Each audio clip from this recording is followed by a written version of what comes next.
Hello third grade. So we've been talking about flip books and I've created this handout for you where you could practice making a flip book to start with where the drawings are all completed for you. So just to start, I'd like you to pick one. And you can see they're made up of a series of rectangles with gradual changes in each of the images. So there's this one, and then the second one is a flower growing. And there's lots of rectangles to cut out with this one. We have a skeleton. And then this last one is the stick figure. I wanted to include this one. It might not be the one that you want to make a flip book, but I wanted to include it to show you that when you make your own flip book, you could essentially do a stick figure showing movement. This one, I hope, doesn't confuse you. It has a horizon line, a line that separates the sky from the ground. So if you decide to turn this one into a flip book, you've got to really focus on those straight lines. So there is 4 rows of rectangles. This is one row, this is the second row, the third row, the fourth row. Now, the thing about flip books is you've got to keep them in order. So a couple of ours have numbers so that help you keep it in order. This one has numbers, this one does not. So if you choose to do this one, you're gonna have to be very careful. There is this one that has numbers, and then the last one doesn't have numbers, so you have to be careful keeping them together and separate. All right, so, and actually looking at this, the flip book goes this way. It's columns. So you're starting here with nothing, and then it's sprouting a little bit more, sprouting more, then back up here, more buds, okay?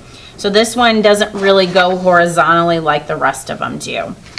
So you're going to cut each of the rectangles out. Now, if you have one that's numbered, then you can cut it out any old way you want. And if they all get mixed up, that's okay because you have numbers to look at. So I'm going to stack these together and just to save some time, cut 2 out at a time.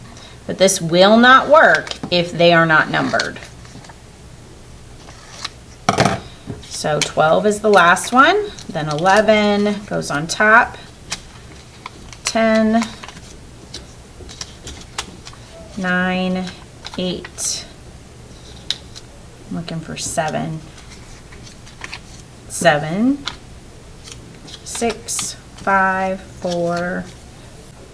Okay, so after you have them cut out, you need to determine where you're going to flip with your finger. And then I want you to just pinch the other side and try before you staple. So right now the front's kind of chunked up together. Like when I flip like 4 to start with, and then each one flips. So you want to stack and tap them on the table to where they're all lined up on the side that you're going to flip. There you go. And then you've really got to take your time and just keep flipping, trying to find different edges, different places up high or up low to flip to get it to work. This is tricky. I mean, if you're sloppy of cutting or you're sloppy with the lining up the edges, then it just really doesn't want to flip for you, unfortunately. So, and I'm struggling myself here with this one to get it to flip. I wonder if I try the top.